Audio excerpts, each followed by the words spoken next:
ஒரு ஊட்டச்சத்து நிபுணரா சில மேடைகள்ல பேசியிருக்கேன். ஆனா இதுதான் என் முதல் அரசியல் மேடை.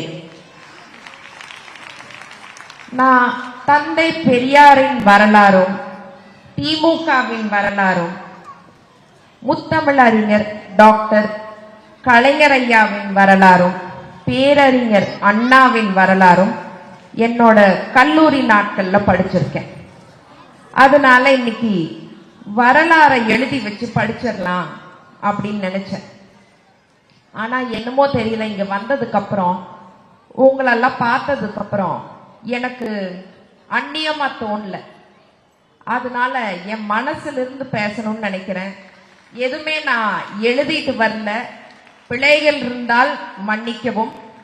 அண்ட் எனக்கு உடம்பு சரியில்லை, இது என்னோட வாய்ஸ் கிடையாது, எல்லாரும் ஓடிடாதீங்க. என் வாய்ஸ் இதை விட கொஞ்சம் நல்லா இருக்கும். நான் கல்லூரியில படிச்சுட்டு இருந்தப்போ அந்த வகுப்பு ஆசிரியர் எல்லார்கிட்டையும் நீங்க யாருடைய ரசிகை அப்படின்னு கேட்டாங்க. சில பேர் நான் மைக்கேல் ஜாக்சன் ரசிகை அப்படின்னாங்க, சில பேர் நான் ஆமிர் கான் ரசிகை அப்படின்னாங்க.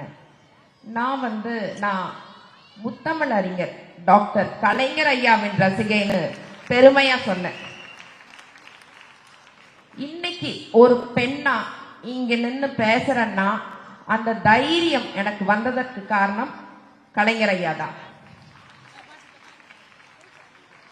அப்பா காசுல வாழக்கூடாது, சுயமா சம்பாதிக்கணும் அப்படிங்கிற தைரியம் வந்ததற்கு காரணம் கலைஞர் ஐயா தான்.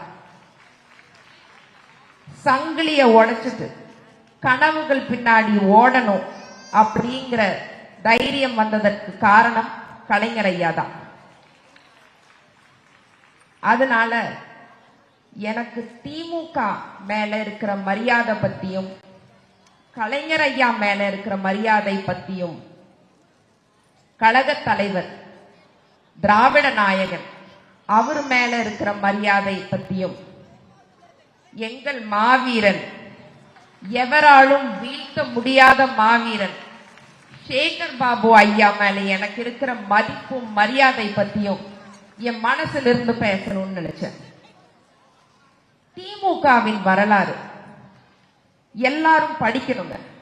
ஏன்னா திமுக வரலாறு படிச்சாதான் நமக்கு வெற்றினா என்ன, தோல்வினா என்ன, தியாகம்னா என்ன, மனித நேயம்னா என்ன, வாழ்க்கைனா என்னன்னு புரியும்.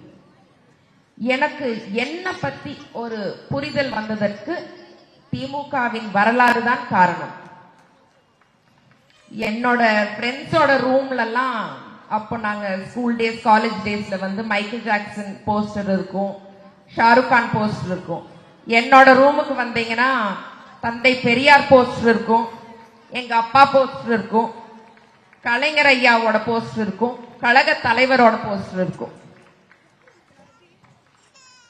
I am truly proud and honored to talk about our honorable deputy CM Udhayanidhi Stalin sir. Udhayanidhi Stalin sir AC கேரவான்ல உட்கார்ந்துட்டு சொகுசு விமானத்துல ஃப்ரெண்டு கல்யாணத்துக்கு போற ஒரு போலி அரசியல்வாதி கிடையாது. He is a hard-working hero who believes in the principles of duty, dignity and discipline. மழை வந்தாலும் வெள்ளம் வந்தாலும் நமக்காக இறங்கி வேலை செய்வார். பாஜக அரசிடம் இருந்து தமிழ்நாட்டை காக்க வந்த மாமன்னன். அவரை எதிர்த்து யாரு எங்க நின்னாலும் டெபாசிட் போயிருங்க. Udhayanidhi Stalin sir is an unbeatable hero.